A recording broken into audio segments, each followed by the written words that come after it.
आप सबको बहुत बहुत नमस्कार। और मैं ये स्पष्ट कर दूं, मैं किसी विचारधारा, किसी मान्यता, किसी वाद का अंध समर्थक नहीं हूं। मैं ना गांधीवादी हूं, ना मार्क्सवादी हूं, ना अम्बेडकरवादी हूं। मैं सभी महान व्यक्तियों को पढ़ता हूं, डूब के पढ़ता हूं। अम्बेडकर जी जितना पढ़ते थे उतना नहीं पढ़ पाता हूं, लेकिन तब भी काफी पढ़ता हूं। उनके बारे में तो एक ऐसी बात मैंने सुनी है, वो जिक्र एक विदेशी लेखक जिन्होंने किताब लिखी इनसाइड एशिया, ये 19 मतलब अम्बेडकर के समकालीन लेखक थे जिनका नाम था जॉन गुंटर, बड़े प्रसिद्ध लेखक थे। उन्होंने लिखा कि मैं 1938 में एक बार डॉक्टर अम्बेडकर के घर गया और मैं दंग रह गया। उनकी लाइब्रेरी में किताबें गिनने लगा तो उसके बाद पता लगा कि उनके पास उस समय 8,000 किताबें थी। ताली नहीं बजानी है, नहीं, सुनना है, केवल सुनना है। 8,000 किताबें थी। और जिस दिन डॉक्टर अम्बेडकर की 1956 में 6 दिसंबर को मृत्यु हुई, मैं जिस चीज से सबसे ज्यादा उनका प्रशंसक हूं, उस दिन उनके पास 35,000 किताबें थी। मैंने अरस्तु के बारे में सुना है, जो ग्रीक फिलॉसफी का सबसे महान चिंतक या सबसे महान चिंतकों में से एक हुआ। उसने अपने जीवन में 3,000 पुस्तकें लिखी। हालांकि वो अधिकांश पुस्तकें बहुत छोटी हैं, 2 पृष्ठ, 4 पृष्ठ, 5 पृष्ठ की हैं। मैं दंग रह जाता हूँ। मेरे पास डॉक्टर अम्बेडकर का पूरा साहित्य है, वो 21 किताबों में आता है। और जब मैं उसको उठा के 5-7 दिन पहले जब पता लगा यहाँ आना है, तो मुझे लगा मैं एक बार रेफरेंस के तौर पर फिर से देख लूं। इतना मोटा बंडल है उन किताबों का जो डॉक्टर अम्बेडकर ने केवल अपने 65 साल के जीवन में लिखी है। उनको समय कम मिला। ये ईश्वर या नियति की क्रूरता है कि उनको समय कम मिला। अगर उनको 10-15 साल और मिल जाते तो निस्संदेह हमारा देश जैसा है उससे बहुत बेहतर होता। लेकिन नियति का मामला है। मैं देखता हूं कि हमारे समाज में बहुत लोग उनका विरोध करते हैं। उनको लगता है कि ये दलितों का नेता है, ये हिंदू धर्म के बहुत खिलाफ था, ये बहुत नाराज रहता था। लेकिन उन्होंने उन परिस्थितियों को, उस बैकग्राउंड को देखा नहीं जो आज मैं आपसे डिस्कस करूंगा। आपने सुना होगा जरूर, नहीं सुना तो आप सुन लीजिए और फिर तुलना कीजिए कि आज आप जहां हैं क्यों वहां हैं। अगर अंबेडकर साहब ना होते या ज्योतिबा फुले ना होते, उसके 500 साल पहले कबीरदास ना होते, उसके 2000 साल पहले बुद्ध ना होते, तो दरअसल हम वहां नहीं होते जहां जब बैठे। क्या उन्होंने क्या झेला अंबेडकर जी ने? क्योंकि आप बच्चे हैं इसलिए मैं वही सी चीजें बताऊंगा जो आपको थोड़ा सुन के समझ में आएंगी और प्रेरणा मिलेगी आपको। जब वो 6 साल के हुए, यहीं पैदा हुए, यही उनका घर है, मुझे बताया गया इसी घर में उनका जन्म हुआ। आप लोग कितने सौभाग्यशाली हैं कि आप यहाँ आते हैं। मैं तो पहली बार जीवन में आया हूँ। कुछ दिन पहले इंदौर पहली बार मैं आया था, 1 साल पहले। मुझे ये नहीं पता था कि इतना पास में वो जगह है, वरना मैं उसी दिन आता।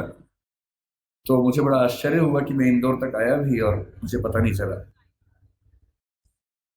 तो जब वो पैदा हुए इसी जगह है, क्योंकि उनका सौभाग्य था कि वो एक सूबेदार के बेटे थे, इसी सेना में काम करने वाले। वो जिस समाज में थे, उस समाज के बच्चे स्कूल में नहीं पढ़ते थे, उनको पढ़ने की अनुमति नहीं थी। पर क्योंकि वो सूबेदार के बेटे थे, और सूबेदार एक कमीशन पद होता है सेना में, बड़ा पद होता है, तो इतना हो गया कि उनको स्कूल जाने का मौका मिल गया। पर उनकी माँ को, आदरणीय भीमाबाई जी को अच्छे से पता था कि जब बच्चा स्कूल जाएगा तो इसके साथ बहुत बुरा बर्ताव होगा। तो उनकी माता जी ने, भीमाबाई जी ने कहा कि देख बेटा, स्कूल जा रहा है, पहले ही समझा रही हूं, बहुत बुरे अनुभव होंगे।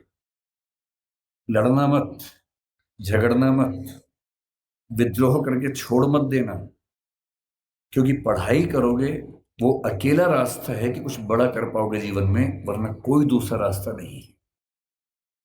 इस बात को उस छोटे से बच्चे ने मन में बिठा लिया।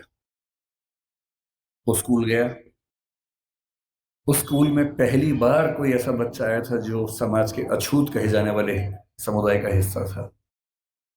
जो बाकी बच्चे थे बुरे नहीं थे, पर वो भी अपने अपने घर से सीख रहे थे, अपने समाज से सीख रहे थे। उनको ये पता था कि ऐसे बच्चों के साथ नहीं बैठना है, दूर रहना है। तो व्यवस्था हुई कि वो स्कूल में क्लास के सबसे अंत में, जहां सारे बच्चों के जूते चप्पल रखे हैं, उसके पड़ोस में एक दरी छोटी सी बिछा के बैठेंगे और दरी भी खुद लेके आएंगे ताकि स्कूल में कोई और व्यक्ति अपवित्र ना हो। अब सोच के देखिए, इमेजिन कीजिए उस बच्चे की हालत कि एक बच्चा है, अपने घर से दरी लेके आता है, क्लास के अंत में जहां जूते चप्पल रखे उसके पास में बिछाता है, बैठता है, बाद में लेके जाता है, उसके साथ कोई खाना भी नहीं खाता है, तो वो दीवार की तरफ चेहरा करके अपना भोजन करता है जो घर से लेके आया था। उसको पानी पीने की अनुमति नहीं है। आपने ये सब नहीं झेला होगा, उस बच्चे का सोचिए। ये आज से केवल और केवल 110 साल पहले की बात मैं कर रहा हूँ, बहुत पुरानी बात नहीं है, 115 साल पहले की बात। उस बच्चे को पानी पीना है और स्कूल में पानी की एक ही व्यवस्था है कि जो पानी का नल है या घड़ा है उसे वो नहीं छू सकता। तो एक चपरासी है जो उसको दूर से पानी देगा तो वो पिएगा, वो घड़ा नहीं छू सकता है। और ये बात कोई और नहीं कहा है, डॉक्टर अंबेडकर ने खुद अपनी आत्मकथा लिखी है। वो उस समय छप नहीं पाई थी, छपी 1990 के आसपास है। अंग्रेजी में उस आत्मकथा के कुल 6 अध्याय हैं। उसका नाम है वेटिंग फॉर ए वीजा। ये उन्हीं की पुस्तक है। उसमें केवल 6 अध्याय हैं, जिनमें से 4 अध्यायों में उन्होंने अपने अनुभव बताए हैं और 2 में बाकियों के अनुभव बताए हैं। और जो पहला अनुभव है वो यही अनुभव है। जब 10वीं क्लास में आए तो एक अध्यापक उनके थे, कृष्णा जी अर्जुन सिलुस्कर नाम था उनका। उन्होंने उस बच्चे को, भीमराव को, एक छोटी सी पुस्तक भेंट की जो बुद्ध की जीवनी थी और कहा कि इसको पढ़ो। अंबेडकर कहते हैं कि उस पुस्तक को और मैं अपने अध्यापक केलुस्कर जी को जिंदगी भर नहीं भूल पाया। वही केलुस्कर जी बाद में उनको बड़ौदा के महाराज सियाजी राव गायकवाड़ से मिलवाने ले गए, वजीफा दिलवाया, फिर वजीफा बढ़ा। और जब वो एल्फिंस्टन कॉलेज के विद्यार्थी हुए तो उनको कोलंबिया विश्वविद्यालय जाने के लिए स्कॉलरशिप मिली, वहीं से मिली, बड़ौदा से मिली। 4 साल कोलंबिया में रहे और इतनी मेहनत करते थे, कोलंबिया विश्वविद्यालय से एमए और पीएचडी करने के साथ साथ लंदन स्कूल ऑफ इकोनॉमिक्स से भी एमए और पीएचडी कर डाली। और उन्होंने कहा कि मैं भी बाकी विद्यार्थियों की तरह कुछ घंटे पढ़ के बाकी मौज मस्ती कर सकता था, पर मैंने रोज 21 घंटे पढ़ना चुना ताकि मैं वो सारी सीमाएं दूर कर सकूं जो मैंने अपने समाज में देखी हैं। 17 में वो भारत वापस आए। अब देखिए स्थिति क्या होती है। जब वो भारत आए तो 4 साल अमेरिका में रहे थे, बीच में लंदन में रहे थे, तो उनको वहां जाति व्यवस्था नहीं थी, वहां कोई अछूत नहीं था। वहां भी ब्लैक्स की दिक्कत थी, अश्वेतों की दिक्कत थी, पर क्योंकि वो अश्वेत नहीं थे इसलिए वो दिक्कत उन्होंने नहीं महसूस की। तो उन्होंने 4 साल देखा कि एक समानता का व्यवहार उनके साथ हुआ, तो वो उसके अभ्यस्त हुए। अब भारत आए, बड़ौदा महाराज के साथ जो सहमति थी वो ये कि जब वो पढ़ के आएंगे तो बड़ौदा सरकार में सिविल सेवक बनेंगे, दीवान बनेंगे। अब सोच के देखिए क्या हुआ उनके साथ। वो व्यक्ति बंबई से बड़ौदा आया और जब बड़ौदा आया तो उसको लगा कोई तो लेने आएगा, क्योंकि वो महाराज के सिविल सर्वेंट थे। स्टेशन पर कोई लेने नहीं आया उनको, क्योंकि उनका समाज पिछड़ा हुआ था। तो कोई बात नहीं, उतरे, सोचा कि अब कहां रहूं। उनको अंदाजा था कि जो हिंदू समाज की धर्मशालाएं हैं, होटल से, वहां उनको अनुमति नहीं मिलेगी क्योंकि वो अस्पृश्य माने जाते हैं। तो काफी ढूंढने के बाद उनको एक पारसी धर्मशाला मिली। ये सब बातें अंबेडकर जी ने अपनी जीवनी में लिखी हैं, आत्मकथा में, वहीं से बता रहा हूं आपको, उन्हीं की लेखनी है। क्योंकि पारसी धर्म में तो जाति व्यवस्था नहीं है, तो उनको लगा यहां शायद शांति मिलेगी। वो पारसी धर्मशाला में गए, वहां कमरा के लिया। एक ही कमरा था, बड़ा बहुत बुरी हालत में कमरा था, फर्नीचर से भरा हुआ गोदाम जैसा कमरा, उसी के कोने में रहने की व्यवस्था हुई। तो रहने लगे। कुछ देर के बाद उस धर्मशाला का जो केयर टेकर था वो गुस्से में आया और उसने कहा कि तुम पारसी नहीं हो। उन्होंने कहा नहीं, मैं तो पारसी नहीं हूं। तो बोले बताया क्यों नहीं? बोले आपने पूछा नहीं, मैं क्यों बताऊं। लेकिन उस धर्मशाला में कई महीनों से शायद कोई आया ही नहीं था, हालत खराब थी। तो फिर सहमति बनी कि यार तुम ना रजिस्टर में कोई पारसी नाम लिख दो, मैं मैनेज कर लूंगा। और बोले मुझे कुछ दिन में घर मिल ही जाएगा, मैं फिर वहां शिफ्ट हो जाऊंगा। तो एक पारसी नाम कुछ रख के काम चलाया। लेकिन 11 दिन हुए थे अभी, और 11वें दिन लगभग 10 से 15 पारसी युवक हथियार, लाठी, डंडे हाथ में लेके चिल्लाते हुए उनकी तरफ बढ़े और तब उन्होंने कहा कि एक अछूत आदमी पारसी धर्मशाला में कैसे आ गया, तुमने हमारी धर्मशाला खराब कर दी। अंबेडकर जी ने कहा कि आपके धर्म में तो जाति व्यवस्था है नहीं। बोले वो सब हमें नहीं पता, भागो यहां से। और खतरा था कि हिंसा हो सकती थी। अंत में तय हुआ कि शाम तक का समय है, छोड़ देना वरना छोड़ेंगे नहीं। डॉक्टर अम्बेडकर अपने ऑफिस गए। ऑफिस में उनकी कुर्सी अलग बनाई गई। उनका चपरासी उनको पानी इस तरह से देता था कि जैसे किसी खराब व्यक्ति को दे रहा हो। फाइलें फेंक के देता था ताकि छू ना ले। अब उस व्यक्ति का मन सोचिए कि जो व्यक्ति इतना पढ़ के आ गया है, अमेरिका से पीएचडी, लंदन से पीएचडी कर चुका है, इकोनॉमिक्स में पहली बार देश में किसी ने इतने गंभीर स्तर पर अध्ययन किया होगा, उसके साथ ये बर्ताव हो रहा है। उन्होंने महाराजा के सचिव से बात की, भाई मुझे रहने को घर कब मिलेगा, छोड़ना है मुझे। कोई जवाब नहीं मिल पाया। शाम तक छोड़ना है। पूरे बड़ौदा में एक भी जगह नहीं है जहां वो रह सके। अंतिम उपाय क्या किया, अपने एक हिंदू दोस्त से बात की कि भाई, जो दो दोस्त उनके बाहर से पढ़ के आए थे, एक हिंदू एक ईसाई, दोनों से बात की। हिंदू दोस्त से कहा ऐसा कि ऐसे ऐसे छोड़ना पड़ रहा है पारसी धर्मशाला, क्या मैं तुम्हारे घर रह सकता हूँ। बहुत प्रगतिशील व्यक्ति था, पर उसने 2 मिनट चुप होकर बोला कि देख यार, मुझे तो दिक्कत नहीं है, पर मेरे यहाँ जो लोग काम करते हैं ना, वो सब काम छोड़ देंगे, क्योंकि तुम अगर रहोगे तो वो फिर सब खत्म हो जाएगा। तो बोले ठीक है, कोई बात नहीं। एक ईसाई दोस्त था, ईसाइयों में तो प्रथा नहीं होती है, उससे पूछा। उसने कहा यार, हूं तो मैं ईसाई, लेकिन कुछ पीढ़ी पहले हम हिंदू थे, तो हमारे परिवार में अभी तक वो संस्कार हैं, और मेरी पत्नी इस बात से भड़क जाएगी कि आपने एक अछूत को अपने घर में कैसे बुला लिया। और तब डॉक्टर अम्बेडकर लिखते हैं अपनी आत्मकथा में, जो हिंदू समाज के लिए अछूत है वो पारसी के लिए भी अछूत है, वो ईसाई के लिए भी अछूत है। और यही मुंबई में सिडनेहम कॉलेज में जब वो प्रोफेसर बन के गए, वहां भी ये बर्ताव हुआ कि उनको पानी पीने की व्यवस्था अलग थी। सिडनेहम कॉलेज, जो कि बहुत प्रतिष्ठित कॉलेज है मुंबई का, एक बार घड़ा छू लिया तो घड़े को तोड़ा गया पवित्र करने के लिए, और तब उनको फिर ये लगा। और उस दिन उन्होंने लिखा भी डायरी में, जो हिंदू, पारसी, ईसाई के लिए अछूत है वो मुसलमान के लिए भी अछूत है।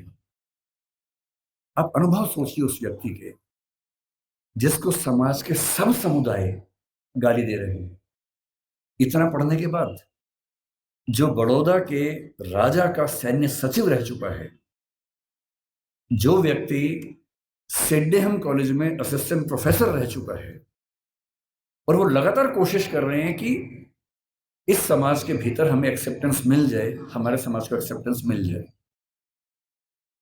उनके मन में आता नहीं होगा कि अगर वो वापस चले जाते इंग्लैंड, 1 साल के लिए फिर से गए भी थे, अगर वो चाहते तो अमेरिका में, इंग्लैंड में, दुनिया भर के सबसे अच्छे इंस्टीट्यूट्स में, यूनिवर्सिटीज में प्रोफेसर बन के शानदार जिंदगी गुजार सकते थे।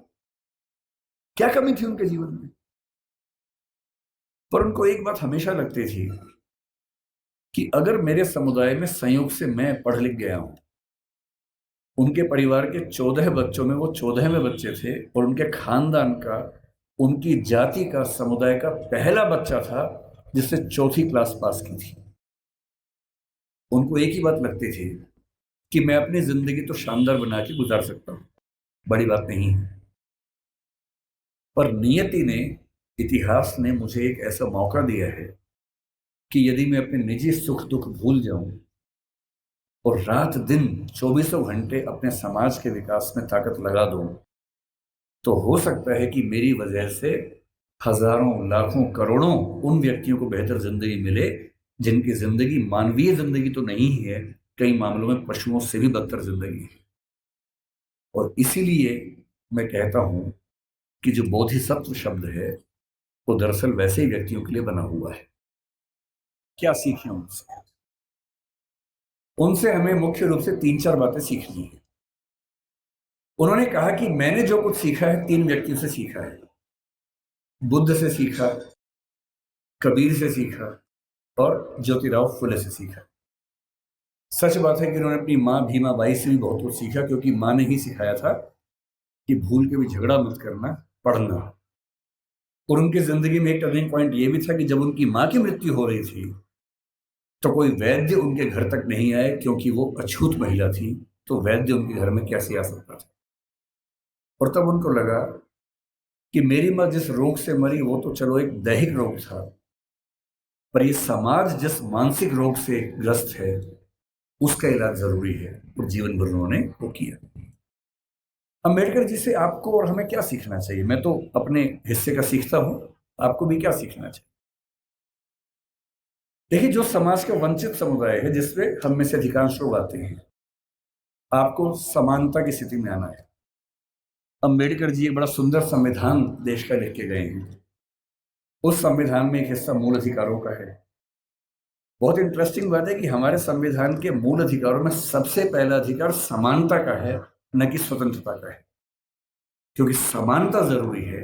और अनुच्छेद 14 है, 15 है, 16 है, 17 है, 18 है, ये 5 अनुच्छेद पूरी तरह से समानता को साबित करने का प्रयास करते हैं।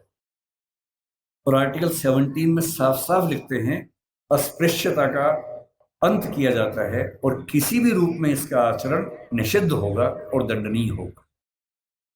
अपने मरने से 1 साल पहले दबाव डाल के 1955 में उन्होंने अस्पृश्यता अपराध अधिनियम भी पारित करवा लिया, जिसके तहत अनटचेबिलिटी या अस्पृश्यता को या छुआछूत को अपराध घोषित किया गया। उनसे हमें क्या सीखना चाहिए? आपको क्या सीखना चाहिए? पहली बात, उन्होंने एक बड़ी गहरी बात कही थी कि शिक्षा शेरनी का दूध होता है और जो इसको जितना पीता है उतना ही दहाड़ता है। बिना शिक्षित हुए कुछ नहीं हो सकता। और यहां तक कहा कि तुम्हारे पैर में जूते हो ना हो, हाथ में किताब होनी चाहिए। क्योंकि क्योंकि एक जीवन में अगर आप चाहते हैं कई जीवन के बराबर जिंदगी जी के आगे बढ़ना, उसका एक ही रास्ता है, किताबें, पढ़ाई। इसके उदाहरण खुद डॉक्टर अंबेडकर हैं। आपके समाज के पास ना उतना पैसा है, ना उतनी जमीन है, ना उतनी संपत्ति है, ना उतना रसूख है, ना उतनी पॉलिटिकल ताकत है। जिन समुदायों, जिन परिवारों के पास ये सब नहीं होता, उनके पास आगे बढ़ना एक ही रास्ता बचता है, वो है शिक्षा, तालीम। और सोशल मीडिया ने एक अच्छा काम ये किया गया है कि अच्छी अच्छी पढ़ाई, अच्छे अच्छे अध्यापक अब आपके मोबाइल फोन की मदद से आप सबके घर के अंदर पहुंच चुके हैं। अब तो हमारे पास ये भी कहने को नहीं है कि अच्छे टीचर्स नहीं मिलते हैं। जो टीचर दिल्ली को मिलते हैं, जो जेएनयू को मिलते हैं, जो मुंबई को मिलते हैं, देश के अच्छे अच्छे संस्थान को मिलते हैं, हार्वर्ड को मिलते हैं, वो सारे के सारे ऑनलाइन, और उनमें से बहुत सारी क्लासेस उनके निःशुल्क यूट्यूब पे, सोशल मीडिया पे उपलब्ध है। अगर आपके अंदर पढ़ने की जिद हो तो आज पढ़ना पहले की तुलना में बहुत आसान हो चुका है। असली बात है कि आपके अंदर वो जिद है या नहीं। दूसरी बात, मैं आईएएस के लिए पढ़ाता हूँ। दृष्टि नाम की संस्था हमारी है और हमारे बहुत सारे बच्चे आईएएस बनते हैं, जिनमें से बहुत अच्छा अनुपात उन बच्चों का है जो एससी एसटी कैटेगरी से, ओबीसी कैटेगरी से होते हैं। मैंने एक चीज देखी है, आपसे विशेष रूप से निवेदन कर रहा हूं। बहुत सारे ऐसे बच्चे होते हैं जो समाज के पिछड़े समुदाय से आते हैं और उनको इस बात की बड़ी शर्मिंदगी होती है कि मैं पिछड़े समुदाय से हूं। उनको आरक्षण मिलता है, वो आईएएस बनते हैं, आईपीएस बनते हैं, और आईएएस आईपीएस बनने के बाद कोशिश करते हैं कि उनकी वो पहचान खत्म हो जाए कि वो पिछड़े समुदाय से हैं, और वो किसी उच्च समुदाय के व्यक्ति से शादी ब्याह करके अपने आप को वहां एक्सेप्ट करवा ले किसी तरह से। ऐसी उधेड़-बुन में लग जाते हैं।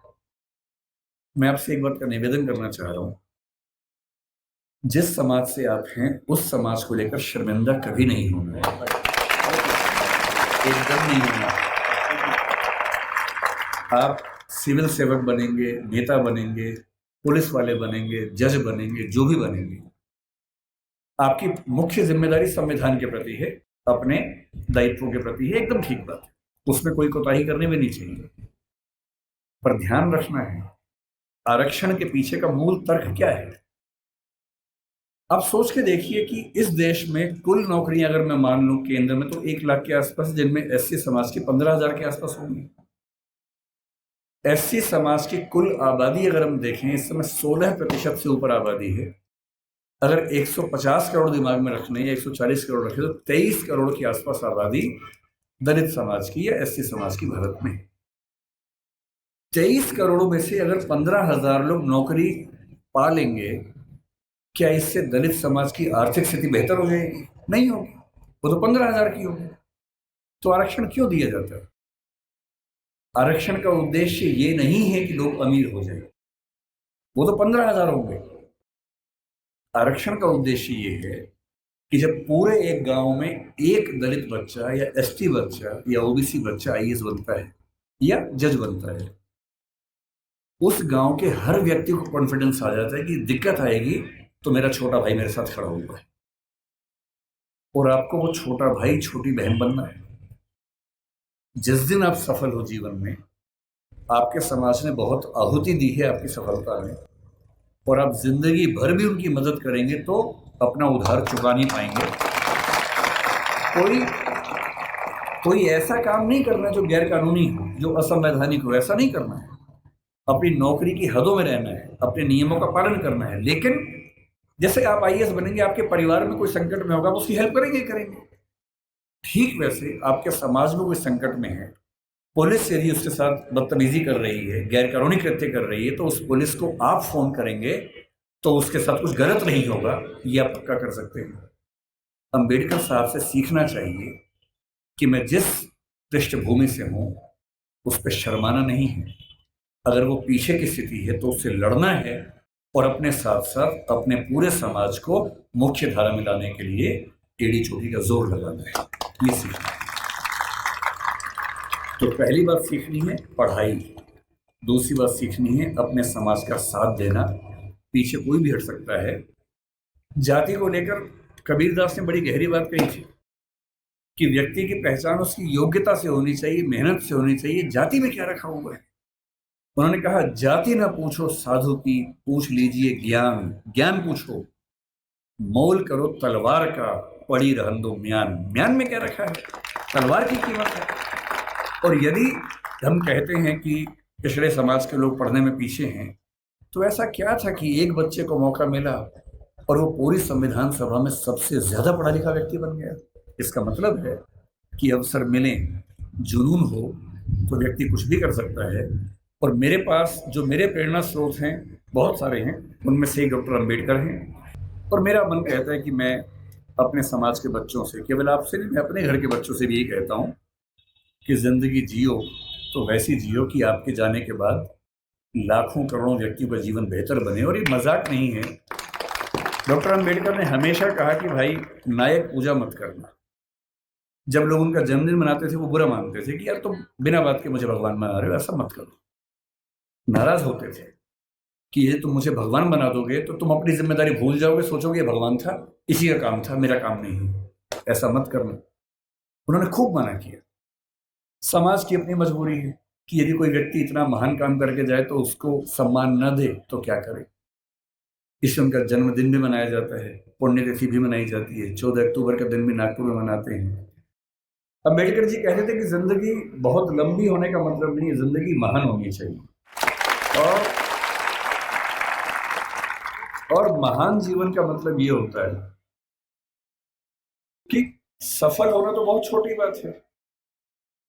डॉक्टर अंबेडकर हमारी संविधान सभा के वो मेंबर थे जो सबसे ज्यादा पढ़े लिखे थे। एक ऐसा व्यक्ति जिसने पीएचडी भी 3 कर रखी हो और चौथी बाद में और उनको मिल गई हो। पूरी संविधान सभा में हमें इतना वेल रेड, इतना पढ़ा लिखा व्यक्ति नजर नहीं आता है। कुछ लोग कहते हैं कि संविधान सभा में उनकी भूमिका बहुत छोटी सी थी, नगण्य थी, क्योंकि उन्होंने संविधान लिखा नहीं था, उन्होंने संविधान की प्रारूप समिति की अध्यक्षता की थी। ये बात ठीक है कि वो प्रारूप समिति के अध्यक्ष थे, लेकिन संविधान सभा के एक मेंबर थे टीटी कृष्णमाचारी। उन्होंने एक बड़ी खूबसूरत बात कही कि संविधान सभा की प्रारूप समिति में कुल 7 मेंबर थे, जिनमें से एक ने ज्वाइन ही नहीं किया, एक बीमार पड़ गए, 2 दिल्ली के बाहर थे, एक देश के बाहर चले गए, एक ने इस्तीफा दिया, तब दूसरे मेंबर को लेके आए, और कहने को 7 मेंबर से, लेकिन दरअसल केवल एक व्यक्ति के हाथ में ड्राफ्टिंग की सारी जिम्मेदारी आई, और ये कथन टी.डी. कृष्णमाचार्य ने संविधान सभा के भीतर दिया। और इसलिए हमें इस बात का सम्मान करना चाहिए। और इसलिए मैं देखता हूं कि हमारे समाज में सामान्यतः एक राय ऐसी बन गई है कि डॉक्टर अंबेडकर केवल दलित समाज के नेता हैं, उन्होंने केवल उनके लिए कुछ महान काम किए।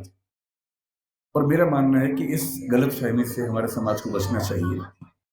डॉक्टर अंबेडकर हमारे देश के आज तक के सबसे महान नेताओं में से एक हैं, और उनकी महानता को हमें स्वीकार करना चाहिए। मैंने पिछले 1 साल में जो यात्राएं की, उसमें एक यात्रा कोलंबिया विश्वविद्यालय न्यूयॉर्क की, और वहां जाते ही मैंने अपने दोस्तों से पूछा कि भाई यहाँ डॉक्टर अंबेडकर पढ़ते थे, कोई ऐसा मेमोरियल उनका है क्या? तो वो मुझे एक लाइब्रेरी में, जो बेसमेंट में अच्छी लाइब्रेरी, उनकी काफ़ी अच्छी लाइब्रेरी है, वहाँ लेके गए। और लाइब्रेरी में एक दरवाज़ा जहाँ अंदर रीडिंग रूम है, उसके बाहर एक बहुत सुंदर प्रतिमा उनकी लगी हुई है, और साथ में काफ़ी उनके बारे में लिखा हुआ है। और मुझे बहुत अच्छा लगा कि कोलंबिया विश्वविद्यालय आज भी ये मानता है कि डॉक्टर अंबेडकर उनके आज तक के सबसे शानदार विद्यार्थियों में से एक थे। फिर उसी के कुछ दिन बाद मैं लंदन में था, तो लंदन स्कूल ऑफ इकोनॉमिक्स वहाँ से पास ही था, करीब 2-3 किलोमीटर दूर था। संडे का दिन था, तो मैं घूमते घूमते वहाँ चला गया, बंद था वो। तो मैंने वहाँ उनके जो स्टाफ के मेंबर थे उनसे रिक्वेस्ट की कि क्या मैं अंदर केवल घूम सकता हूँ थोड़ा सा?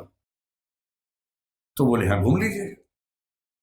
और जब मैं घूमने गया तो मैंने देखा कि बिल्डिंग में अंदर घुसने से पहले ही बाहर उन्होंने एक ही प्रतिमा लगाई है, और वो डॉक्टर अंबेडकर की ही प्रतिमा है। तो मुझे ऐसा लगता है कि जिस भारतीय सपूत की ख्याति दुनिया में इतनी ज़्यादा है, अमेरिका में, लंदन में जहाँ वो पढ़े, वहाँ के इंस्टीट्यूशन से मानते हैं कि हमारे महानतम विद्यार्थियों में से एक वो थे। तो ऐसा क्यों है कि हमारे समाज में उनको लेकर ऐसी गलतफहमियां बहुत ज़्यादा है? उनके जीवन का उससे बड़ा पक्ष जो मेरी नज़र में है, वो महिलाओं के बारे में है। आपको अंदाजा नहीं होगा शायद, जब भारत का संविधान बना, उन्होंने बहुत जिद की, और ये बात 1935-36 से ही शुरू हो गई थी, आज़ादी के बाद तक चलती रही, कि महिलाओं को बराबरी मिलनी चाहिए, और महिलाओं को बराबरी देने के लिए यूनिफॉर्म सिविल कोड का आना बहुत ज़रूरी था, जिसको आजकल हम बोलते हैं समान नागरिक संहिता। ये यूनिफॉर्म सिविल कोड आज सरकार कह रही है कि हम लेके आएंगे। ये जिद जिस व्यक्ति की थी, वो डॉक्टर अंबेडकर थे। उनको पता था कि जब तक सामाजिक कानून सभी धर्मों में पुरुष और महिला के लिए बराबर नहीं होंगे, तब तक महिलाएं आगे नहीं बढ़ सकती हैं। और उन्होंने कहा था, मैं किसी समाज की प्रगति का अनुमान इस बात से करता हूं कि वहां महिलाओं की हालत कैसी है। अगर महिलाएं पढ़ी लिखी नहीं है, वो घर के अंदर बंद है, तो समाज कैसे प्रगति करेगा? वो नेहरू जी से लड़ गए। जिस सरकार में वो कानून मंत्री थे, 1946 से 51 के बीच का जो दौर था, उन्होंने नेहरू जी से, जो प्रधानमंत्री थे, खूब झगड़ा किया कि यूनिफॉर्म सिविल कोड आप लेके आइए। उस समय नेहरू जी का मानना यह था कि 1951 के पहले आम चुनाव होने के बाद, जनता से विश्वास लेने के बाद मैं लेके आऊंगा। और अंबेडकर साहब ने नाराज होकर इस मुद्दे पर देश के कानून मंत्री के पद से इस्तीफा दिया, और एक भाषण दिया जिसमें कहा कि नेहरू जी ने अपने वायदे को निभाया नहीं है, और महिलाओं की बराबरी के लिए जो प्रयास करना चाहिए वो प्रयास कर नहीं रहे। और फिर 1956 में उनकी मृत्यु होने से 1 साल पहले, 1.5 साल पहले, जो हिंदू कोड बिल था, Hindu code bill uniform civil code का एक बड़ा हिस्सा था जो हिंदू समाज के बारे में था, उसको 4 कानूनों के रूप में नेहरू जी ने पारित करवाया, जिसमें से एक हिंदू मैरिज एक्ट है, एक हिंदू सक्सेशन एक्ट है। और यदि आज हिंदू समाज की महिलाओं को वो सारे अधिकार मिल पाए हैं जो हिंदू पुरुषों को मिलते हैं, तो उसके पीछे जिम्मेदार सबसे बड़ा यदि कोई एक व्यक्ति है, तो वो डॉक्टर अंबेडकर है। इसलिए भारत की महिलाओं को, आप जिस भी धर्म को मानते हो, मुस्लिम समाज पर यूनिफॉर्म सिविल कोड उस समय लागू नहीं करवा पाए वो, अब शायद वो भी होगा। और किसी भी समाज हो, हिंदू समाज हो, मुस्लिम समाज हो, कोई भी समाज, यदि उस समाज की महिलाओं के साथ बराबरी नहीं है, तो राज्य की जिम्मेदारी बनती है कि वो कानून बनाकर बराबरी लाए, और ये विचार मुख्य रूप से अंबेडकर जी का ही था, जिसकी वजह से आज हम यहाँ खड़े हैं।